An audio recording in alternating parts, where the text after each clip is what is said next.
Mahintang sa panahon ng latest news.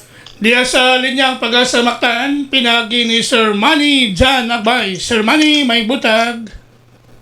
Yes, sir. Yan, magbuntag sa og sa mga sukintig paminaw. Mao pa ang pinakalayong lakat sa itong panahon para karong adlaw, December 12, 2025. Ang share line o kining panagtagpo sa init ug bugnaw nga hangin ang mao kay nakapekto sa mga eastern section sa Southern Luzon o dinhi sa Visayas. Samtang ang northeast monsoon o kini amihan ang mo'y nakaapekto karon sa may northern ug sa central Luzon. Gawa sa ning duha ka weather system wala kay nasigputan nga LPA ay din nasa sulod o gawa sa itong Philippine Area of Responsibility.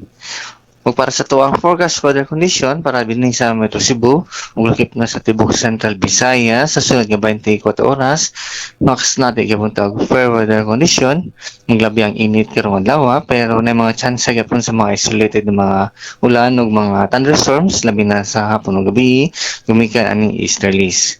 Samtang hinay nga ito nasa kasarangan nga hangin nga nagagikan sa aming silangan amo sa labi sa tibok Central Visayas.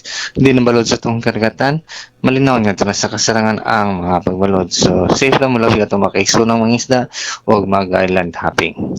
Dinay sa Subo atong dagat, muna sa unya alas 19 sa buntag o mutaog kini alas 5:14 unyang hapon. Temperatura sa Subo mo range kini gikan sa 26 to 32 degrees Celsius. Atong haring adlaw mo silang karong alas 5:22 sa buntag o musab kini unya alas 5:24 karong hapon. Atong oras alas 5:48 na sa kabuntag. Og mo lang kanatong latest weather update gikan diri sa Pag-asa Pag-asa kini si Manjan Agbay may buntag kapig. Salamat kayo, Sir Manny. May buntag sa Pag-asa Mactan. Okay, sir. Good morning.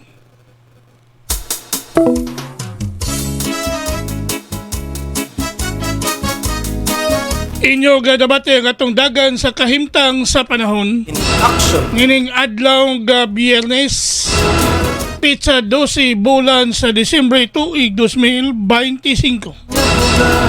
Pinagi ni Sir Manny Jan Agbay ang atong weather specialist gikan sa Pag-asa Mactan nga naghatod sa atong dagan sa kahimtang sa panahon kun weather update. Salamat ni Sir Manny Jan Agbay o mayong buntag sa Pag-asa Mactan. Simba sa kabisi makatunga adunay lain nga misa mutambong o magamputan kung balita ning atong dakbayan mahipan mo gayon ang katawhan balita sa trapiko inyong masayran isang Lapu-Lapu City TV News #1.